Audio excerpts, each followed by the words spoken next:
Hello friends, success point में आपका स्वागत है। आज हम स्पेस एंड टेक्नोलॉजी की थर्ड वीडियो और लास्ट वीडियो उसको देखेंगे। और यदि आपने जो मेरे 2 वीडियो जो है उसको नहीं देखा तो पहले जाके उस वीडियो को देखिए और अच्छे से उसको प्रिपेयर कीजिए और ख़ुद का नोट्स बनाइए, ठीक है।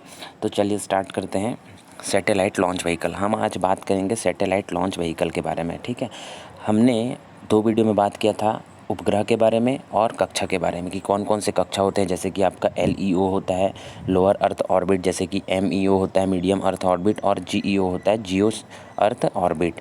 और भी ऑर्बिट देखे थे, जैसे कि हम पोलर ऑर्बिट देखे थे, और हमने देखा था क्या बोलते हैं कि जियो सिंक्रोनस ऑर्बिट देखा था, ये सब चीज़ देखा था। आज हम देखेंगे लॉन्च व्हीकल, मतलब जिस व्हीकल के माध्यम से सैटेलाइट को क्या किया जाता है, उस कक्षा तक पहुँचाया जाता है या उस अंतरिक्ष तक उसको पहुंचाया जाता है। आज हम उसी व्हीकल के बारे में बात करेंगे, ठीक है। तो ये लॉन्च व्हीकल क्या होता है? तो कृत्रिम उपग्रहों को विभिन्न कक्षा में स्थापित करने के लिए लॉन्च व्हीकल का उपयोग किया जाता है। क्या है, हम तो सैटेलाइट बना चुके हैं, अब सैटेलाइट को पृथ्वी से उस कक्षा तक पहुंचाना है। कक्षा तक मतलब अलग अलग प्रकार के जो 3 प्रकार के जो कक्षा हैं वहाँ तक अंतरिक्ष तक पहुँचाना है। तो उसको पहुँचाने के लिए कुछ न कुछ प्रकार के व्हीकल हमको चाहिए ना, तो वही व्हीकल के बारे में हम आज बात करेंगे, ठीक है। तो व्हीकल क्या होता है? कृत्रिम उपग्रहों को विभिन्न कक्षा में स्थापित करने के लिए लॉन्च व्हीकल का उपयोग किया जाता है, ठीक है। और ये लॉन्च व्हीकल है, ये न्यूटन के गति के तीसरे नियम संवेग संरक्षण, न्यूटन का थर्ड लॉ क्या बोलता है? संवेग संरक्षण पर आधारित है, ठीक है, का कंसेप्ट लगता है, ठीक है। ये न्यूटन का थर्ड लॉ क्या होता है, इसको हम फिजिक्स में चर्चा करेंगे, लेकिन आपको इतना याद रखना है कि ये जो सैटेलाइट लॉन्च व्हीकल है आपका न्यूटन के गति के तीसरे नियम का क्या करता है? पालन करता है, ठीक है। तो आपको ये याद रखना है। कितने प्रकार के लॉन्च व्हीकल अभी तक भारत ने डेवलप किए उसको देख लेते हैं, जैसे कि विभिन्न प्रकार के लॉन्च व्हीकल हैं, ठीक है। तो पहला है आपका SLV-3, जिसका फुल फॉर्म होता है आपका सैटेलाइट लॉन्च व्हीकल, ठीक है। सेकंड होता है आपका ASLV, जिसका होता है advance satellite launch vehicle, PSLV, जिसका होता है आपका पोलर सैटेलाइट लॉन्च व्हीकल, और फोर्थ होता है आपका GSLV, जिसका फुल फॉर्म होता है आपका जियो सिंक्रोनस लॉन्च व्हीकल। इतने प्रकार के अभी भारत ने क्या किया? लॉन्च व्हीकल डेवलप किए हैं, ठीक है। एक बार मैं आपको इमेज दिखा देता हूँ कि लॉन्च व्हीकल होता है। तो लॉन्च व्हीकल का थोड़ा सा अपन डायग्राम देख लेते हैं ताकि हमारा जो इमेज रहेगा हमारे दिमाग पे छप जाए। तो ये इस प्रकार का आपका लॉन्च व्हीकल दिखता है, और यहाँ पे जो टॉप पे है, इस लॉन्च व्हीकल के टॉप पे यहीं पे होता है आपका सैटेलाइट, ठीक है, जिसको हम नीचे से भेजते हैं, मतलब पृथ्वी से भेजते हैं, और उसको किसी भी अलग अलग प्रकार के कक्षा में क्या किया जाता है? उस सैटेलाइट को स्थापित किया जाता है, ठीक है। आगे चलते हैं, फर्स्ट प्रकार के लॉन्च व्हीकल के बारे में देखते हैं। पहला है आपका SLV-3, जिसका फुल फॉर्म होता है आपका सैटेलाइट लॉन्च व्हीकल। SLV-3 का फुल फॉर्म होता है सैटेलाइट लॉन्च व्हीकल, भारत का पहला लॉन्च व्हीकल है। तो आपको क्या याद रखना है कि भारत का पहला लॉन्च व्हीकल कौन सा? आपका SLV-3। क्या है आपका? SLV-3। इसमें 4 स्टेज का क्या होता है? ईंधन होता है। किसी प्रकार जैसे कि हम अपने बाइक को चलाने के लिए भी क्या करते हैं? ईंधन का प्रयोग करते हैं। इसी प्रकार ये जो लॉन्च व्हीकल है, इस लॉन्च व्हीकल को भी क्या करने के लिए, चलाने के लिए ईंधन का प्रयोग करना पड़ेगा। तो इसमें 4 स्टेज का ठोस ईंधन का प्रयोग किया जाता है। तो आपसे ये क्वेश्चन पूछा जा सकता है कि SLV-3 मतलब भारत का जो पहला लॉन्च व्हीकल है उसमें कितने स्टेज में ईंधन का प्रयोग होता था? तो कितने स्टेज में? 4th स्टेज में ईंधन का प्रयोग होता था। और चारों के चारों स्टेज में कौन सा ईंधन प्रयोग होता था? आपका ठोस ईंधन प्रयोग होता था, ठीक है, आपको ये ध्यान रखना है। तो इस लॉन्च व्हीकल के उपग्रह को लियो लोअर अर्थ ऑर्बिट कक्षा में क्या किया जाता है? स्थापित किया जाता है। मैंने आपको बताया था 3 प्रकार के कक्षा बताए थे पहले या सेकंड वीडियो में, इसलिए आपको अगली थर्ड वीडियो देखना है तो पहले आप जाके फर्स्ट वीडियो और सेकंड वीडियो को देखिए, तभी आपको अच्छे से समझ आएगा। तो मैं क्या बताया इसमें कि इस लॉन्च व्हीकल में उपग्रह को लियो, जिसका फुल फॉर्म होता है लोअर अर्थ ऑर्बिट कक्षा में क्या किया जाता है? स्थापित किया जाता है, ठीक है। और एक है आपका उपग्रह रोहिणी RS-1 उपग्रह, ठीक है। मैंने भी इसको भी आपको पहले वीडियो में बताया था कि इस उपग्रह को इसी लॉन्च व्हीकल के माध्यम से भेजा गया था। तो आपसे क्वेश्चन क्या क्या पूछा जा सकता है कि ये जो SLV-3 है सैटेलाइट लॉन्च व्हीकल में, इसमें कितने स्टेज में ईंधन का प्रयोग होता है? तो कितने स्टेज में? 4th स्टेज में। और ये क्या आपका भारत का पहला लॉन्च व्हीकल है, ठीक है। और इस जो पहला लॉन्च व्हीकल है SLV-3, इससे कौन से उपग्रह को क्या किया था? भेजा गया था आपका, तो वो आपका आंसर होगा आपका रोहिणी RS-1। ये आपका क्वेश्चन आया हुआ है, ठीक है। ये क्वेश्चन मेरे हिसाब से 2 बार आपके UPSC में आया हुआ है और UPPCS में भी आपका क्वेश्चन आया हुआ है, तो इसको आपको ध्यान रखना है, ठीक है। सेकेंड नंबर का लॉन्च व्हीकल होता है ASLV, जिसका फुल फॉर्म होता है एडवांस सैटेलाइट लॉन्च व्हीकल। इसमें भी 4th स्टेज में ठोस ईंधन का प्रयोग होता है, सेम टू सेम। पहले जब हम क्या था लॉन्च व्हीकल था SLV-3, उसमें 4th स्टेज में ठोस ईंधन का प्रयोग करते हैं, सेम टू सेम आपका ASLV में भी ठोस ईंधन का प्रयोग करते हैं। ठीक है, इसमें अब इसको एडवांस क्यों बोला गया? देखो, पहला में ये वाला जो था, ये जो मैं बता रहा हूँ आपका रास्ता भटकने पर क्या होता है, समाप्त कर सकते हैं। मतलब जैसे कि कोई उपग्रह को मैंने ASLV लॉन्च व्हीकल से क्या कर रहा है, भेज रहा हूँ मैं। ठीक है, और भेजते समय यदि वो अपना रास्ता भटक गया तो मैं क्या कर सकता हूँ, उसको समाप्त कर सकता हूँ, लेकिन ASLV में नहीं था। तो यही इसका एडवांस वर्जन है। ठीक है, इस लॉन्च व्हीकल का उपयोग उपग्रह को भी लियो कक्षा में स्थापित करने के लिए किया जाता है। ASLV का जो लॉन्च व्हीकल है, उस लॉन्च व्हीकल से हम क्या करेंगे, उपग्रह को किसी भी कक्षा में भेजेंगे, चाहे वो LEO हो, चाहे वो GEO हो, चाहे वो MEO हो। तो हम इस ASLV को क्या बोलते हैं, लोअर अर्थ ऑर्बिट कक्षा में उपग्रह को स्थापित करने के लिए क्या करते हैं, इसको भेजते हैं। ठीक है, इसको यूज़ करते हैं। तो ये है आपका ASLV। आगे देखते हैं PSLV, जो कि बहुत इंपॉर्टेंट रोल है इसका, क्या बोलते हैं, इसरो का, और सबसे इम्पॉर्टेंट आपके लिए भी इम्पॉर्टेंट है, आपके PSC प्रीलिम्स के लिए और आपके मेंस के लिए। ठीक है, तो PSLV, पहली बात तो इसका फुल फॉर्म आपको याद रखना है, पोलर सैटेलाइट लॉन्च व्हीकल। क्या है आपका? पोलर सैटेलाइट लॉन्च व्हीकल, सर्वाधिक सफल लॉन्च व्हीकल है। मतलब इसरो जितने भी लॉन्च व्हीकल का यूज़ किया है उसमें से सबसे ज़्यादा कुछ सफल रहा है आपका कौन सा व्हीकल है आपका? PSLV, polar satellite launch vehicle.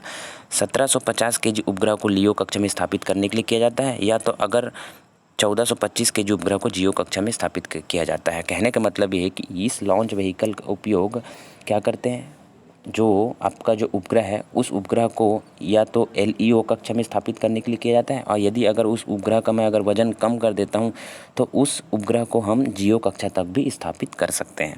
तो ये हो गया आपका पोलर। तो 1994 में पहली बार सफल परीक्षण किया, इसको आपको याद रखना है। ठीक है, सबसे पहली बार सफल परीक्षण PSLV का कब किया गया? तो वो है आपका 1994 को किया गया था। आपको ये याद रखना है क्वेश्चन। ठीक है, और उसके बाद है आपका PSLV के 3 संस्करण अभी तक बने हुए हैं। पहला है PSLV-CA, PSLV-G और PSLV-XL। ठीक है, तो आपको अगर क्वेश्चन पूछा जाएगा कि PSLV का भारत में नवीनतम संस्करण कौन सा है, तो आपका PSLV-XL। कितने संस्करण है? टोटल 3 संस्करण है, PSLV-CA, PSLV-G और PSLV-XL। आपको याद है कि हमने चंद्रयान 1 भेजा था और मंगलयान भेजा था, हम इसी लॉन्च व्हीकल के माध्यम से इसको भेजे थे। तो आपको ये भी याद रखना है। ठीक है, अभी हम बात करेंगे चंद्रयान और मंगलयान के बारे में। तो हमने जो चंद्रयान और मंगलयान जो भेजा था, तो हमने कौन से लॉन्च व्हीकल का यूज़ किया था? आपके PSLV का लॉन्च व्हीकल का यूज़ किया था। कितने इसके संस्करण है? इसके 3 संस्करण है, PSLV-CA, PSLV-G और PSLV-XL। ठीक है, सबसे पहली बार सफल परीक्षण कब किया? 1994 में। आपको ये याद रखना है। ठीक है, इसका फुल फॉर्म भी आपको याद रखना है, पोलर सैटेलाइट लॉन्च व्हीकल। ठीक है, अब देखते हैं कि इसमें कितने कितने चरणों में क्या करते हैं, इसमें ईंधन होता है। तो ये होता है आपका, इसमें भी क्या है, 4 चरणों में ईंधन भरा जाता है। जो हम SLV-3 जो देखे थे और ASLV-3 देखे थे, उसमें भी 4 चरणों में क्या था, ईंधन भरा हुआ था। लेकिन दोनों में डिफरेंस ये है कि इसमें पहले और तीसरे चरण में क्या करते हैं, ठोस ईंधन का प्रयोग करते हैं। ठीक है, पहले और PSLV में पहले और तीसरे चरण में ठोस ईंधन का प्रयोग करते हैं। अब वो ठोस ईंधन क्या है आपका? HTPB, hydra cyanide terminated poly butadiene.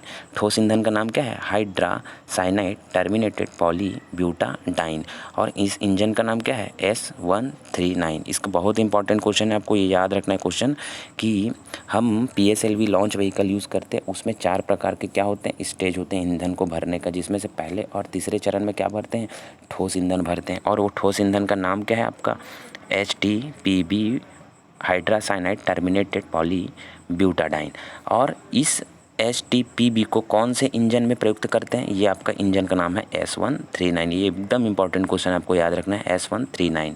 ठीक है, उसके बाद आते हैं दूसरे और चौथे चरण में। तो दूसरे और चौथे चरण में द्रव ईंधन का प्रयोग करते हैं। ठीक है, तो हम पहले क्या करते हैं, पहले जो हमारे पास जो लॉन्च व्हीकल था ASLV और SLV-3, उसमें भी 4 स्टेज थे, लेकिन उसमें चारों स्टेज में क्या करते थे, ठोस ईंधन भरते थे। लेकिन PSLV में फर्स्ट टाइम 2 स्टेज में आपका ठोस ईंधन था और 2 स्टेज में आपका लिक्विड ईंधन था, जिसमें से आपका दूसरे और चौथे चरण में आपका द्रव ईंधन है। यहाँ पे ये देखो। ठीक है, तो आपको ये याद रखना है कि कौन कौन से चरण में कौन कौन से ईंधन है। तो PSLV के पहले और तीसरे चरण में ठोस ईंधन है, और PSLV के दूसरे और चौथे चरण में द्रव ईंधन है। और द्रव ईंधन का नाम क्या है आपका? UDMH और प्लस N2O2, जिसका फुल फॉर्म होता है unsymmetrical dimethyl plus nitro tetra oxide, ठीक है, अनसिमेट्रिकल डाईमेथाइल, और ये N2O2 का फुल फॉर्म क्या होता है, नाइट्रो टेट्रा ऑक्साइड। और इस द्रव ईंधन को कौन से इंजन में भरा जाता है, विकास इंजन। इसको याद रखना, दोनों एकदम इंपॉर्टेंट क्वेश्चन। ये जो ईंधन है S139 और ये जो ईंधन है विकास इंजन, ये आपको याद रखना है। इसका मतलब ये होता है कि जैसे कि मैंने पहले और तीसरे चरण में क्या लिया, ठोस ईंधन लिया। अब वो ठोस ईंधन को किसी न किसी प्रकार के इंजन में भरूंगा, तो कौन से इंजन में भरूंगा उसको मैं भरूंगा S139 इंजन में, ठीक है। और उसी प्रकार मैं दूसरे और चौथे चरण में क्या लिया, द्रव ईंधन लिया, और उस द्रव ईंधन को कौन से इंजन में भरूंगा, उसको फिलअप करूंगा आपके विकास इंजन में फिलअप करूंगा। तो ठोस ईंधन को आपके कौन से इंजन में, S139, और द्रव ईंधन को आपके कौन से इंजन में, विकास इंजन में। आपको ये याद रखना है, ठीक है। अब आपका आता है PSLV द्वारा भेजे गए कुछ महत्वपूर्ण उपग्रह। हमने PSLV के बारे में पढ़ लिया कि PSLV का सबसे सफल परीक्षण कब किया गया था, 1994 में। अब देखते हैं कि PSLV द्वारा कौन कौन से उपग्रह, महत्वपूर्ण उपग्रह भेजे गए हैं। तो सबसे पहला है आपका most important question, Chandrayaan first, ठीक है, चंद्रयान फर्स्ट। तो कब भेजा गया था इसको, 22 अक्टूबर 2008 को। इसको दोनों डेट आपको याद रखना है, 22 अक्टूबर भी याद रखना है और 2008 भी याद रखना है। ये क्वेश्चन आया हुआ है। ये क्वेश्चन मेरे हिसाब से 2017 का जो रेंजर का एग्ज़ाम हुआ था, उसी एग्ज़ाम में ये क्वेश्चन आया था कि चंद्रयान 1 को कब लॉन्च किया गया था, कब भेजा गया था। आपका 22 अक्टूबर 2008 को भेजा गया था। कहाँ से भेजा गया था, इसको भेजा गया था सतीश धवन अंतरिक्ष केंद्र श्रीहरिकोटा। मैंने सभी अंतरिक्ष केंद्रों के बारे में फर्स्ट वीडियो में आपको बताया है, इसीलिए मैं आपको बोल रहा हूँ कि पहले फर्स्ट वीडियो को देखिए, उसके बाद आप सेकेंड और थर्ड वीडियो को देखिएगा। तो चंद्रयान फर्स्ट को कहाँ से भेजा गया, सतीश धवन अंतरिक्ष केंद्र। उससे और इम्पॉर्टेंट क्वेश्चन है कि कौन सा PSLV व्हीकल से भेजा गया, तो आपका है आपका PSLV C11 से भेजा गया था, ठीक है। और कब पहुंचा ये पहुंचा आपका 8 नवंबर 2009। ये आपका रटने वाला क्वेश्चन है, ठीक है, आप इसको रटना ही पड़ेगा, ठीक है। तो कब पहुंचा था वो चंद्रमा के उसमें सतह पे, तो 8 नवंबर 2009 को। और कौन सा ऑर्बिट था, ये था आपका लूनर ऑर्बिट। ये भी क्वेश्चन आपके फॉरेस्ट रेंजर के एग्ज़ाम ये क्वेश्चन आए हुए हैं, ठीक है, आपको इसको ध्यान देना है, ठीक है। बहुत इंपॉर्टेंट क्वेश्चन है कि पहले एक बार और बता देता हूँ कि चंद्रयान 1 कब भेजा गया था, इसको 22 अक्टूबर 2008 को भेजा था। कहाँ से भेजा गया था इसको, सतीश धवन अंतरिक्ष केंद्र श्रीहरिकोटा से भेजा गया था। कौन से व्हीकल से भेजा गया था, आपका PSLV C11 से भेजा गया था। कब पहुंचा वो चंद्रमा के सतह पे, 8 नवंबर 2009 को पहुंचा था। और कौन सा ऑर्बिट था, ये लूनर ऑर्बिट था, ठीक है। अब देखते हैं सेकंड है आपका मंगलयान, ठीक है। मंगलयान, ये भी इंपॉर्टेंट क्वेश्चन, ये शायद तक ये भी क्वेश्चन आया नहीं है, लेकिन ये क्वेश्चन आ सकता है। तो ये मंगलयान को कब भेजा गया था, इस मंगलयान को भेजा गया था आपका 5 नवंबर 2013 को भेजा गया था। डेट आपको दोनों डेट याद रखना है, 5 नवंबर को भी याद रखना है और 2013 को भी याद रखना है। तो कब भेजा गया था, आपका 5 नवंबर 2013 को भेजा गया था। कौन सा व्हीकल था, PSLV C25, उसमें क्या था, PSLV C11 था, इसमें क्या था, PSLV C25। और ऑर्बिट क्या है इसका, मार्स ऑर्बिट। जैसे चंद्रमा का क्या था ऑर्बिट, चंद्रमा का लूनर ऑर्बिट था। ये क्वेश्चन आया हुआ है, याद रखना, ठीक है। और ये ऑर्बिट है आपका मार्स ऑर्बिट, ठीक है। आगे चलते हैं, फोर्थ है आपका लॉन्च व्हीकल आपका GSLV का फुल फॉर्म होता है जियो सिंक्रोनस लॉन्च व्हीकल, ठीक है। इसमें 3 चरणों में ईंधन भरा जाता है। हम पहले प्रकार के लॉन्च व्हीकल में क्या की देखें, 4 चरणों में था, सेकंड प्रकार में भी 4 चरणों में और थर्ड में भी 4 चरणों में। थर्ड में क्या डिफरेंस था, उसमें फर्स्ट और थर्ड में ठोस ईंधन भरते थे और सेकंड और फोर्थ में द्रव ईंधन भरते थे। लेकिन GSLV में 3 चरणों में क्या है, ईंधन भरा हुआ है, ठीक है। आपको याद है कि अभी हाल ही में 2019 में मेरे हिसाब से 22 जुलाई को चंद्रयान 2 मिशन लॉन्च किया गया था। अब वो चंद्रयान जो 2 मिशन ने लॉन्च किया गया था, उसको इसी GSLV जो लॉन्च व्हीकल है उसी के माध्यम से उसको भेजा गया था, ठीक है। अब इसमें देखते हैं आपका ईंधन, पहला चरण में ठोस ईंधन रहता है। इसमें कौन सा ईंधन रहता है, पहला चरण में ठोस ईंधन का नाम क्या है, STPB। और इस STPB ईंधन को कौन से इंजन में भरते हैं, S139। इसको मैंने आपको बताया था, S139, इसको याद रखना है आपको, मैं बार बार बोल रहा हूँ, ठीक है। दूसरे चरण में देखते हैं, दूसरे चरण में इसमें क्या भरते हैं, दूसरे चरण में इसमें आपका द्रव ईंधन भरते हैं। द्रव ईंधन का क्या था आपका, UDMH और प्लस N2O4। इसका क्वेश्चन का आने का बहुत चांस है आपका चंद्रयान मिशन 2 का, ठीक है। और इसका इंजन क्या है आपका, विकास इंजन। तो मैंने आपको क्या बताया था कि जो ठोस ईंधन है उसको कौन से इंजन में भरते हैं, 139 इंजन में, और जो द्रव ईंधन है उसको किस में भरते हैं, आपका विकास इंजन में। ठीक है, थर्ड है आपका क्रायोजेनिक ईंधन। ठीक है, क्रायोजेनिक ईंधन, इसमें ईंधन क्रायोजेनिक में क्या करते हैं, ईंधन के रूप में द्रव H2 प्लस द्रव N2 का यूज़ करते हैं। ठीक है, द्रव H2 प्लस द्रव N2 का यूज़ करते हैं। ठीक है, द्रव H2 प्लस द्रव N2 का यूज़ करते हैं। ठीक है, और भारत का प्रथम क्रायोजेनिक इंजन कौन सा है, आपका CE 7.5, CE 7.5। अब ये क्रायोजेनिक इंजन क्या होता है, इसको थोड़ा सा आप समझ लीजिए। क्रायोजेनिक इंजन मतलब होता है, ये भी एक इंजन का ईंधन का एक प्रकार है, लेकिन इसमें डिफरेंस क्या है, इसको बनने में इसलिए टाइम लगा क्योंकि क्रायोजेनिक इंजन का क्या होता है क्राइटेरिया, उसको एकदम निम्न ताप पे क्या करते हैं, उसको जलाते हैं, तभी आपको मैक्सिमम थ्रस्ट प्रोवाइड करा सकता है, एकदम निम्न ताप पे। ठीक है, और एकदम निम्न ताप पे उसको बनाना एक थोड़ा इम्पॉसिबल हो जाता है, इसीलिए इसको बनाते बनाते थोड़ा टाइम लगा, और आज के डेट में ये क्रायोजेनिक इंजन बन पाया है। निम्न ताप कहने का मतलब -डिग्री के जो -डिग्री का टेम्परेचर होता है ना, उससे भी और कम टेम्परेचर में क्या किया जाता है, द्रव H2 और द्रव O2, यहाँ पे ये एक मिनट, यहाँ पे ये द्रव N2 नहीं है, ये द्रव O2 है। ठीक है, इसको नोट कर लेना आप लोग। ये ईंधन जो है आपका द्रव H2 प्लस द्रव N2 नहीं है, ये द्रव O2 है। ठीक है, तो ये होता है आपका क्रायोजेनिक इंजन। GSLV के भी संस्करण है, जिसमें से GSLV के 3 संस्करण, PSLV के भी संस्करण थे। PSLV का नवीनतम संस्करण क्या था, PSLV XL। उसी प्रकार GSLV के 3 संस्करण है, GSLV Mark 1, GSLV Mark 2 और GSLV Mark 3। सबसे नवीनतम संस्करण आपसे पूछा जाएगा तो आपको क्या बताओगे आप, GSLV Mark 3। ठीक है, GSLV Mark 3 आपको ये याद रखना है। आगे चलते हैं, GSLV द्वारा भेजे गए कुछ महत्वपूर्ण उपग्रह, ये सबसे इंपॉर्टेंट क्वेश्चन है, और यही क्वेश्चन अगर आप आने वाले एग्जाम में आपसे पूछा जा सकता है। क्या कि चंद्रयान मिशन 2 जो कि अभी लॉन्च हुआ था, यहाँ पे कब लॉन्च हुआ था, 22 जुलाई 2019 को लॉन्च हुआ था। ठीक है, तो चंद्रयान मिशन 2 कब लॉन्च हुआ था, 22 जुलाई 2019 को लॉन्च हुआ था। कहाँ से भेजा गया था, आपको इसको भी याद रखना है, सतीश धवन अंतरिक्ष केंद्र, जो कि कहाँ पे है, श्रीहरिकोटा। श्रीहरिकोटा कहाँ पे, आपका आंध्र प्रदेश में, आपको ये याद रखना है। कौन से व्हीकल से भेजा गया था, ये एकदम इंपॉर्टेंट क्वेश्चन, GSLV Mark 3 से भेजा गया था। ठीक है, तो चंद्रयान मिशन 2 कब लॉन्च हुआ, 22 जुलाई 2019 को लॉन्च हुआ। कहाँ से भेजा गया था, आपका सतीश धवन अंतरिक्ष केंद्र से भेजा गया था। और कौन सा व्हीकल था, आपका GSLV Mark 3 व्हीकल था। ठीक है, और चंद्रमा के दक्षिणी ध्रुव पर पहुंचने वाला प्रथम चंद्रयान मिशन भारत का था। ठीक है, आज तक विश्व में सिर्फ 4 ही देश ऐसे हुए हैं जो कि चंद्रमा पर जा पाए हैं, मतलब चौथा आपका भारत है। ठीक है, लेकिन आज तक कोई भी कंट्री चंद्रमा के दक्षिणी ध्रुव पर नहीं गया है, लेकिन ऐसा करने वाला भारत था। ठीक है, ऐसा करने वाला कौन था, भारत था। हालांकि उसमें जो आपका लैंडर था वो आपका क्या हो गया, क्रैश हो गया। ठीक है, जो कि सफल ना हो पाया, सफल हुआ लेकिन मेरे हिसाब से 85% सफल हुआ, सक्सेस हुआ, और आपका 25% वो फेल हो गया।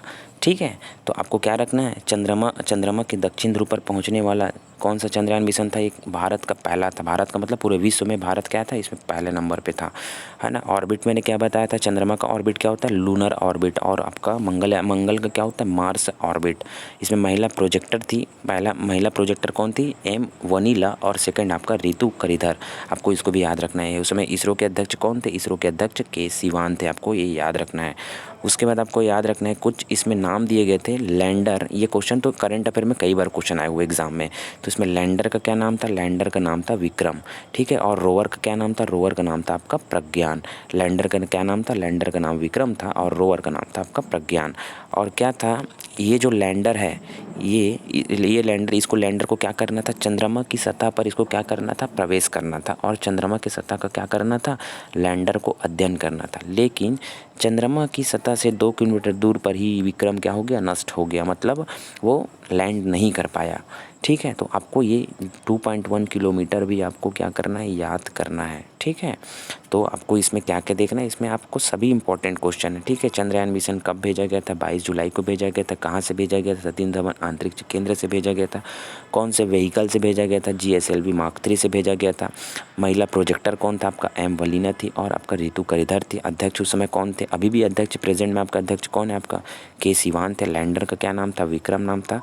रोवर का क्या नाम था, प्रज्ञान नाम था। ठीक है, और ये 2.1 किलोमीटर भी आपको याद रखना है। ठीक है, ये क्वेश्चन आने की संभावना बहुत ज़्यादा है। इसको 1 मिनट आगे चलते हैं।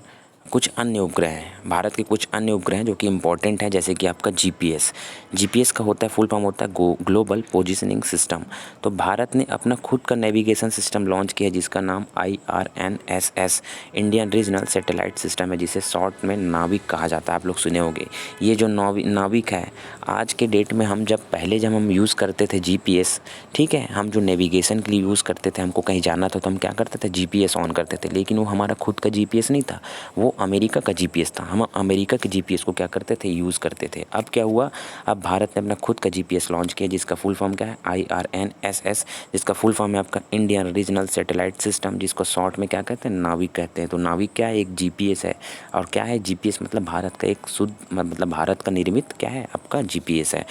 और ये जो IRNSS है वो 7 उपग्रहों का समूह है। मतलब ये जो नाविक है वो पूरा नाविक क्या है, 7 उपग्रहों को मिलकर क्या हुआ है, नाविक बना हुआ है, ठीक है। तो उसी प्रकार IRNS का पहला उपग्रह क्या है, IRNSS 1A 2013 में श्रीहरिकोटा से भेजा गया था। तो ये क्वेश्चन मेरे हिसाब से, मैं जब क्वेश्चन पेपर सॉल्व कर रहा था तो ये क्वेश्चन पेपर आपका यूपीएससी में 2 बार क्वेश्चन आए हुए हैं कि IRNSS 1A कब भेजा गया था।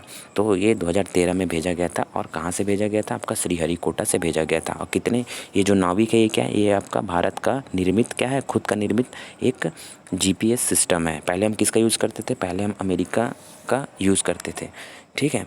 कुछ अन्य देशों के कुछ नेविगेशन सिस्टम है, जैसे कि हम जीपीएस यूज़ करते हैं, जैसे कि अमेरिका का है नावस्टार है, रूस का है ग्लोनास है, चाइना का आपका बैडू है, और यूरोप का आपका गैलीलियो है, ठीक है। तो उसको भी आपको याद रखना, ये जीके में क्वेश्चन पूछते हैं इसको, ठीक है। तो अमेरिका का क्या है, नावस्टार है, रूस का है ग्लोनास है, चीन का है बैडू है, यूरोप का है आपका गैलीलियो है। और आपको देखना है आपका विश्व का प्रथम जीपीएस क्या है, आपका विश्व का प्रथम जीपीएस नावस्टार है। नावस्टार कहाँ का है, नावस्टार आपका अमेरिका का है। तो अगर आपको वीडियो अच्छा लगता है तो कृपया लाइक कीजिए, शेयर कीजिए और सब्सक्राइब कीजिए, और बेल आइकॉन को प्रेस कीजिए ताकि मैं जब भी वीडियो डालूँ तो आपको नोटिफिकेशन प्राप्त हो सके।